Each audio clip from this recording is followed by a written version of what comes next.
आहा, कितना सुंदर चरित्र याद आया। नाम भी 2 दिन से याद आ रहा है, नामाचार्य श्री हरिदास ठाकुर। इसी बंगाल की भूमि में हुए। जन्म से मुस्लिम थे, लेकिन भगवत कृपा उनके ऊपर हो गई।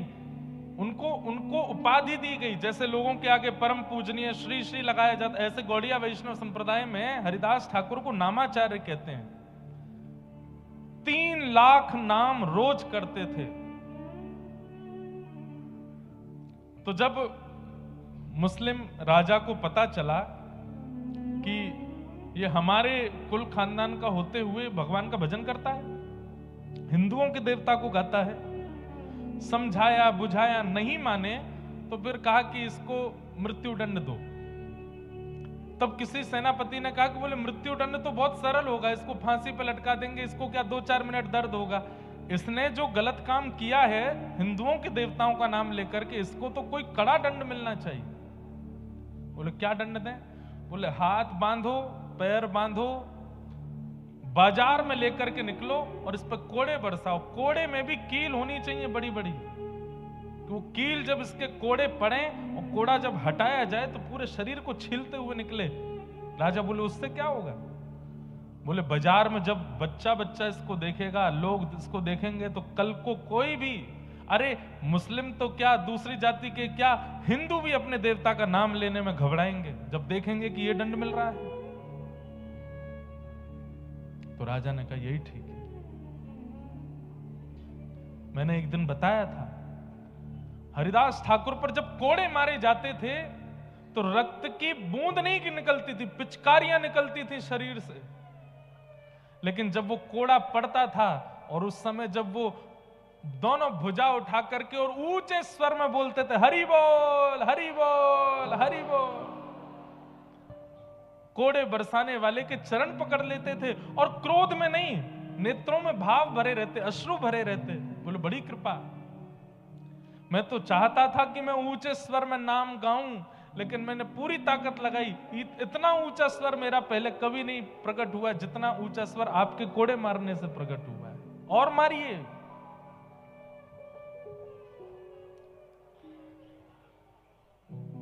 प्रसंग आता है कि जब भक्त के ऊपर पीड़ा आती है और भक्त जब क्षमा करने लगता है तो ठाकुर जी फिर बदला लेने के लिए आते हैं। और यह बात निश्चित है, करके देख लीजिएगा। अगर आप भजनानंदी हो, अगर आप वैष्णव हो, आपके साथ कोई अनुचित कृत्य करता है, क्षमा कर दीजिए। ठाकुर जी ऐसा जवाब देते हैं उस व्यक्ति को फिर कि वही आएगा आपके चरणों में। और एक बात याद रखिएगा, वैष्णव भक्त का इस पूरे ब्रह्मांड में जिसने भी अपमान किया, ऐसा हुआ ही नहीं कि वो लौट करके क्षमा मांगने नहीं आया। एक दिन जरूर आया है, अपनी गलती का उसको एहसास हुआ है। बस वैष्णव शांत हो जाए, मौन हो जाए, उससे कुछ कहे ना। जब हरिदास ठाकुर पर इतने कोड़े मारे गए, इसके बाद भी उन्होंने कुछ नहीं कहा। महाप्रभु जगन्नाथ जी को आवेश आ गया और तुरंत सुदर्शन जी को आज्ञा की है, जाओ जाकर के इन म्लेच्छों को नष्ट कर दो, और इनको ही नहीं, इनके पूरे पृथ्वी पर जितने म्लेच्छ हैं सबको नष्ट कर दो। कोड़े बरसाए जा रहे हैं। सब लोग इधर देखो, ध्यान से सुनो। बाजार में कोड़े बरसाए जा रहे हैं। बच्चे अपने घरों में डर करके बैठे हैं। मां से पूछते हैं, मां इनको क्यों मार रहे हैं? बोले ये हरे कृष्ण हरे राम बोलते हैं इसलिए मार रहे हैं, तुम मत बोलना कभी। इतना भय बैठ गया लोगों के अंदर। और उसी समय आकाश में एक सूर्य तो थे ही, दूसरे सूर्य प्रकट हो गए। एक सूर्य जो स्थित सूर्य हैं, उनसे भी तीव्र तेज वाले सूर्य साक्षात सुदर्शन जी आकाश में आ गए। और जैसे ही वो सुदर्शन जी नीचे पृथ्वी पर उन म्लेच्छों को नष्ट करने के लिए आने लगे, हरिदास ठाकुर भुजा उठा के रोने लगे, नहीं जगन्नाथ, नहीं महाप्रभु, ऐसा मत कीजिए। सुदर्शन जी प्रकट हो गए, प्रकट होकर के बोले, हरिदास ये तुम पर कोड़े मार रहे हैं और तुम पर किए जा रहे अत्याचार को देख करके लोग नाम गान करना बंद कर दे रहे हो, तुम कह रहे हो इनको मत मारो, क्यों? जरा हटो तो मुझे देखने दो इन लोगों को। चरणों में गिर गए, बोले नहीं सुदर्शन जी, ये त्रेता नहीं है, ये सतयुग नहीं है, ये द्वापर नहीं है, ये कलयुग है। आपने त्रेता में उद्धार किया है, आपने द्वापर में उद्धार किया है, आपने सतयुग में उद्धार किया है। कलयुग में उद्धार नहीं, कलयुग में तो स्वीकार करना है, सबको स्वीकार करना है, सबका कल्याण करना है। इसीलिए आज भी आप जगन्नाथपुरी में देखेंगे महाप्रभु जगन्नाथ जी के बगल में सुदर्शन जी तीखे नहीं है। सुदर्शन जी का स्वरूप क्या है? उनके जो कोने हैं वो तीखे हैं। उनका जो स्वरूप है, आज नील चक्र का आप दर्शन करेंगे जगन्नाथ मंदिर के ऊपर, नील चक्र खूब तीखा है। अगर वो नील चक्र जोर से घूमने लगे, किसी के नगर के नगर उड़ाने की सामर्थ्य नील चक्र में है। लेकिन महाप्रभु जगन्नाथ जी के बगल में जो सुदर्शन जी विराजमान है, लोगों ने दर्शन किए कि नहीं पता नहीं, वो एक दंड के रूप में बैठे हैं, दंड के रूप में। सुदर्शन जी का वो स्वरूप नहीं है। क्यों?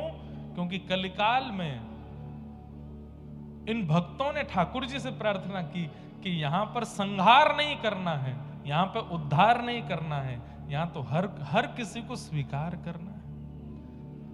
सुदर्शन जी महाराज शांत हो गए। महाप्रभु जगन्नाथ जी से जाके बोले हरिदास ठाकुर ही नहीं मारने दे रहा है। महाप्रभु जी बोले ये मेरे भक्त हैं, ये अपने ऊपर अत्याचार करने वालों को भी क्षमा कर रहे हैं। बोले ये कलिकाल के भक्त हैं। ऐसे नामाचार्य हरिदास ठाकुर। फिर उनके बड़ी सुंदर कथा है कि इतना मारा फिर भी उनकी मृत्यु नहीं हुई। तो उन सैनिकों को लगने लगा कि ये तो मर नहीं रहा है, और अगर ये नहीं मरा तो राजा हमको मार देगा। तो उनकी पीड़ा देख करके हरिदास ठाकुर बोलने लगे क्या बात है? बोले तू मरता नहीं है और तू नहीं मरेगा तो राजा हमको मार देगा। तो हरिदास ठाकुर बोले चिंता नहीं करो, मैं अभी मर जाता हूं। लेट करके अपने आप प्राण त्याग दिए और बोले अब आप राजा से जाकर के कह दो कि मैं प्राण त्याग चुका हूं। ऐसे हरिदास ठाकुर नामाचार, नाम 3 लाख नाम रोज करते थे। कोड़ों से नहीं मरे, हर प्रकार की योजनाएं बना ली, फिर भी उनकी मृत्यु नहीं हुई। और उनके जीवित रहने से लोगों के अंदर नाम का प्रभाव बढ़ता जा रहा था। भले ही लोग प्रकट रूप से नाम नहीं गाते थे, लेकिन एकांत में जाकर के हरिदास ठाकुर का स्मरण करके नाम करते थे कि नाम का प्रभाव है हरिदास ठाकुर का। तब म्लेच्छों ने विचार किया कि हरिदास ठाकुर ऐसे तो नहीं मर रहा है, अगर इसका चरित्र हनन हो जाए, अगर इसका चरित्र हनन हो जाए तो हो सकता है कि नगर में इनका दुष्प्रचार होगा तो लोग इनकी बात मानना बंद कर देंगे। तब म्लेच्छ राजा ने एक नगर वैश्या को बुलाया और कहा कि हरिदास ठाकुर जिस कुटिया में बैठ के भजन करता है तुम वहां चली जाओ और कैसे भी करके उसको बहला फुसला करके और अपना बनाने का प्रयास करो। और कुछ नहीं, वो तुम्हारे ऊपर केवल हाथ रखे, आशीर्वाद देने को ही हाथ रखे, तुम बस चिल्ला करके हल्ला कर देना, तभी हम पूरे नगर को लेके पहुंच जाएंगे और हरिदास ठाकुर पर उसके चरित्र हनन का आरोप लगा देंगे। वैश्या बोली ठीक है, ये तो मेरे बाएं हाथ का खेल है।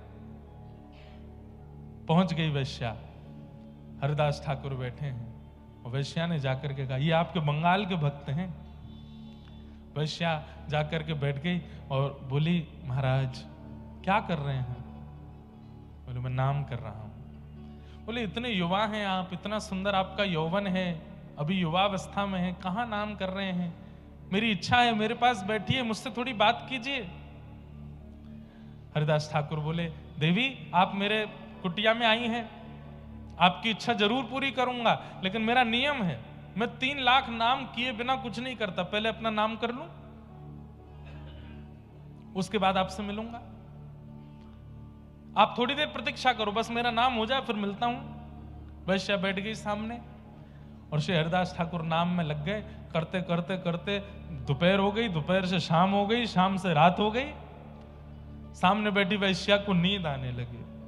हरिदास ठाकुर बोले आपको निद्रा आ रही है, आप चाहो तो थोड़ी देर विश्राम कर लो। यहां वैश्याएं सुधर रही हैं, यहां पे सब सुधर रहे हैं, पर ये कब सुधरेंगे? अरे सुन लो भैया, मोनेर मोनेर तो वैश्या बोली, आप अपना नाम कर लीजिए, मैं कल आ जाऊंगी आपके पास। बोला हाँ कल आ जाना। हरिदास ठाकुर का नियम था कि 12 बजे अगर 3 लाख नाम पूरे हुए तो 12:01 पर दूसरे दिन का नाम शुरू कर देते थे। वैश्या सुबह फिर से आ गई, आकर के देखा तो हरिदास ठाकुर फिर से नाम में बैठे। बोले आपका कल का पूरा नहीं हो। बोले कल का तो पूरा हो गया, दूसरे दिन का शुरू हो गया। अभी देवी अब तो प्रतीक्षा कर, आप अगर थोड़ी देर पहले आती, जब नाम पूरा हुआ तभी आ जाती तो आप जो कहती मैं आपकी इच्छा पूरी करता, पर अब तो दूसरे दिन का नाम चल रहा है, अभी 3 लाख होगा तभी बात करूंगा मैं। वैश्या फिर बैठ गई सामने, जपते जपते जपते। हरिदास ठाकुर नाम नहीं जप रहे हैं, प्रत्येक नाम में प्रार्थना कर रहे हैं कि हे जगन्नाथ, मेरे इस नाम का बल, मेरे इस नाम का प्रभाव, मेरे इस नाम का पुण्य इसको दे देना। ये इतनी सुंदर है, इतना अच्छा गाती है, इतने सुंदर इसके नेत्र हैं, इतना सर्वांगीण इसका सुंदर मधुर है। अगर ये सर्वांगीण अंग से आपका नाम गाएगी तो आपको प्राप्त कर लेगी। मेरे इस नाम का प्रभाव नाथ इसके हृदय को पवित्र कर देना। दूसरा दिन भी निकल गया। वैश्या रात्रि में बोली मैं जाती हूं, कल फिर आऊंगी, मुझे सही समय बताओ कितने बजे नाम पूरा होता है। बोले मुझे समय तो नहीं पता, पर तुम आ जाना सुबह भोर में, मंगला में आ जाना, सुबह सुबह 4 बजे आ जाना। ठीक है। अगले दिन तीसरे दिन वैश्या 4 बजे पहुंच गई। हरिदास ठाकुर तीसरे दिन का नाम प्रारंभ कर चुके थे। बोले अब तो देवी प्रारंभ हो गया, अब तो ये पूरा। तब उस वैश्या के मन में ये आया कि मेरा रूप इतना सुंदर है, मैं जिसको देख लेती हूं वो मेरे पीछे खिंचा चला आता है, और मैं 3 दिन से इनके यहां आ रही हूं। ये क्या 2 अक्षर का नाम है जिसके पीछे ये मेरी ओर नहीं देख रहे हैं? ऐसा क्या है इस नाम में जिस नाम के प्रभाव से ये मेरी ओर नहीं देख रहे हैं? तब उसने प्रार्थना करते हुए कहा, आप क्या नाम करते हैं, थोड़ा मुझे सुनाएंगे? बोले सुनोगे? हरे कृष्ण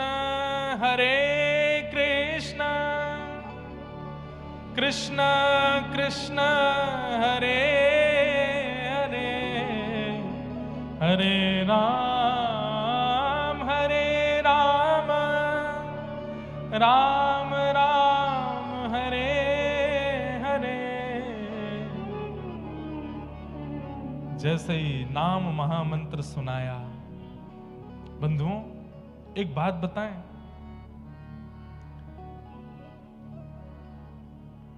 सामान्य कोई व्यक्ति अगर महामंत्र बोलेगा, जो नियम नहीं करता, जो पवित्रता नहीं रखता, जो शुद्धि नहीं रखता, जिसका अंतःकरण शुद्ध नहीं, जिसका खान पान शुद्ध नहीं, उसका नाम बोलने से सामने वाले पे प्रभाव नहीं पड़ेगा।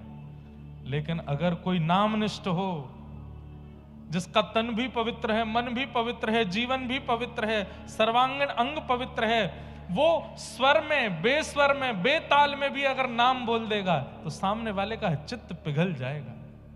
और इसका एक प्रमाण बताएं, जैसे उस वैश्या ने ये नाम सुना, वो नाम सुनकर के आश्चर्यचकित होकर के हरिदास ठाकुर को देखने लगी, तुरंत उठ करके अपने घर चली गई। आज तक उसको अपना कृत्य पाप नहीं लगता था। बहुत ध्यान से सुनिएगा, उस वैश्या को अपना कृत्य पाप नहीं लगता था। उसको लगता था ये तो पैसा कमाने के लिए सब लोग करते हैं कुछ ना कुछ, मैं ये करती हूं, इसमें बुराई क्या है। लेकिन आज पहली बार उसको पाप बोध हुआ। क्या समझे? आप यदि किसी वैष्णव को देख रहे हो, आप यदि किसी महापुरुष को देख रहे हो, और देख करके आपके मन में आया कि बस कृपा हो गई, इनका हमने दर्शन कर लिया, आदि आदि, समझना अभी दर्शन नहीं किया। लेकिन किसी महापुरुष को देख करके अपने जीवन के किए हुए कुछ कृत्यों पर अपने ऊपर आत्मग्लानि हो, तब समझना कि आपने वास्तव में दर्शन किया है। अपने पूर्व के किए हुए कोई पाप आपके सामने आकर के खड़े हो जाएं और आपको चिंता होने लगे कि ये तो मैंने बहुत बड़ा अपराध किया है, अपराध बोध यदि हो जाए तो समझो कि आपने संत दर्शन, वैष्णव दर्शन किया है। और हजारों संतों को, वैष्णवों को देखने के बाद भी अपने पूर्व के अपराधों पर कभी बोध नहीं होता। आपने कोई दर्शन नहीं किया। कितनी बड़ी बात। संत दर्शन ठाकुर जी की याद करावे, संत दर्शन किशोरी जी की याद करावे, ये बाद की बात है। पर संत दर्शन आपके कृत्यों को दिखा दे, स्वयं की दृष्टि अंदर झुकवा करके दिखा दे कि तुमने ये चीजें गलत की हैं, इसका प्रायश्चित करो, तब समझो कि वैष्णव दर्शन हुआ है। या फिर मैं ऐसा कहूं, आप तो देखेंगे तो आपको उनके दर्शन से धाम की याद, व्रज की याद, ठाकुर जी की याद आएगी, लेकिन यदि वो कृपा भर के आपको देख लेंगे तो आपको अपने पूर्व के कृत्यों के प्रति बोध होगा कि ये मैंने गलत किया, पहले मुझे इसका प्रायश्चित करना है। आज वो वैश्या रो रही है, इतना वो जीवन में कभी नहीं रोई, फूट फूट करके रो रही है, और एक एक क्षण उसको याद आ रहा है कि मैंने अपने तन को बेचा, मैंने कितने लोगों के घर उजाड़ दिए, मैंने कितने पुरुषों का जीवन बर्बाद कर दिया, कितनी माताओं का जीवन नष्ट कर दिया। आज उसको इतनी आत्मग्लानि होने लगी, इतनी आत्मग्लानि, अब तो वो कुटिया से बाहर, अपने घर से भी बाहर निकलती है तो मुंह छुपा के निकल रही है। और बस पहुंच गई हरिदास ठाकुर के पास। एक बार नाम सुनने के प्रभाव, एक बार प्रत्यक्ष नाम सुनने का प्रभाव, और दूसरा वो 3 लाख करके करीब 9 लाख नाम तो हरिदास ठाकुर ने उसके सामने जपा है। इस कारण से उस वैश्या के मन में बस उथल पुथल हो रही है, वो चरण पकड़ रही है हरिदास ठाकुर के। मैं कैसे उद्धार करूंगी, मुझे तो जगन्नाथ जी कभी स्वीकार ही नहीं करेंगे, मैंने तो इतने बड़े पाप किए। व्यक्ति अपने जीवन में 10-5 पाप करता होगा, पर मैंने तो अपने पूरे जीवन में, अपनी बाल्यावस्था से अब तक पाप ही पाप किया है, मुझे महाप्रभु कैसे स्वीकार करेंगे। हरिदास ठाकुर बोले, ठाकुर जी की यही कृपा है, मानवों में और ठाकुर जी में अंतर यही है कि मानव गलतियां मरते दम तक याद रखता है और ठाकुर जी एक क्षण में भुला देते हैं। हम मानवों का स्वभाव कैसा है, कोई व्यक्ति हमसे सॉरी भी बोल देता है ना, तो ठीक है, लेकिन मन में रखते हैं कि नहीं इसने ऐसा किया था। कोई व्यक्ति गलती कर भी देता है तो हम उसको कहते हैं अच्छा ठीक है भाई, कल गया बात गई, कल रात गई बात गई, छोड़ो। लेकिन जब वो व्यक्ति सामने नहीं होता, 4 लोगों से उसकी बुराई भी कर दे, अरे तुम क्या जानो इसके बारे में, ऐसा ऐसा किया हुआ है इसने। पर ठाकुर जी का स्वभाव कैसा है, एक बार व्यक्ति जब भुजा उठा करके कहता है कि हे नाथ मुझसे अपराध हो गया, अब आज के बाद नहीं करूंगा, संकल्पित होके, ठाकुर जी कहते हैं भूल गया मैं, मुझे याद ही नहीं तूने किया क्या था, बस अब आगे मत करना। ऐसा ठाकुर जी का स्वभाव। हरिदास ठाकुर बोले, जो नाम तूने सुना है बस उसको अपना जीवन बना ले, और लौट करके पीछे नहीं देखना, ना आत्मग्लानि करनी, ना दोबारा उन कृत्यों में जाना जो तूने किए हैं। और सुन, इस कुटिया में मैंने करोड़ों नाम किए हैं, अब मैं तो कहीं और चला जाऊंगा, तो इस कुटिया में रहे और यहां रह करके भजन कर। हरिदास ठाकुर तो उस समय चले गए, वहां से कहां गए, आगे कहीं निकल गए और उस वैश्या को उस कुटिया में बैठा गए। वहीं बैठ करके वही नाम प्रारंभ कर दिया उस वैश्या ने, जिसका रूप देख करके काम प्रकट होता था लोगों के चित्त में। आज उसका रूप लावण्य ऐसा कि जब वो कुटिया से निकलती है तो हजारों संतों की तादाद में लोग उसको दर्शन करने के लिए आते हैं, क्योंकि उसको देख करके अब महाप्रभु जगन्नाथ प्रकट होते हैं चित्त में। नाम का प्रभाव। बंधुओं, आपकी उपस्थिति सामने वाले के चित्त में क्या अनुभव कराती है, इससे भी पता चलता है कि आप कैसे हो। आप कहीं जाते हैं तो लोगों के चित्त में आता है बड़ा पैसा वाला है, बहुत पैसा है इसके पास। आपकी उपस्थिति किसी के चित्त में क्रोध को उत्पन्न करे, ये तो ऐसा है, इसने हमारा बंटाधार कर दिया, पूरी कॉलोनी के लोग इससे परेशान हैं, क्रोध प्रकट करना है। किसी के चित्त में आपकी उपस्थिति किसी के चित्त में काम को प्रकट कर रही है, क्रोध को प्रकट कर रही है, लोभ को प्रकट कर रही है, तो इसलिए आप संसारी हो। लेकिन आपकी उपस्थिति होते ही सामने वाले का चित्त निर्मल हो जाता है, नेत्र सजल हो जाते हैं और ठाकुर जी का पावन स्मरण उसके चित्त में होने लग जाए, तब समझो कि आपकी भक्ति अब हो रही है। हरिदास ठाकुर के जीवन की एक बात और, वे जब रात्रि का समय होता था तो भुजा उठा करके और ऊंचे स्वर में नाम गुणगान करते थे ठाकुर जी का। किसी ने आकर के टोका, बोले कि सोते नहीं हो, हमको भी नहीं सोने दे, इतना तेज तेज क्यों बोलते हो, मन में कर लो। अभी हमने मोनेर मोनेर बात करी, लेकिन हरिदास ठाकुर का कारण ऊंचे स्वर में नाम जप इसलिए नहीं करते थे कि लोग जाने कि देखो मैं भक्त हूं। उन्होंने बताया कि मैं ऊंचे स्वर में नाम जप क्यों करता हूं। बोले मैं मन ही मन करूंगा तो मेरा उद्धार होगा, और मैं ऊंचे स्वर में करूंगा तो मानवों का नहीं, कितने कीट पतंग जीवाणु इस हवा वायुमंडल में डोल रहे हैं, वे भी नाम सुनकर के तर जाएंगे। इसलिए ऊंचे स्वर में करता हूं। सबका कल्याण, सबका उद्धार।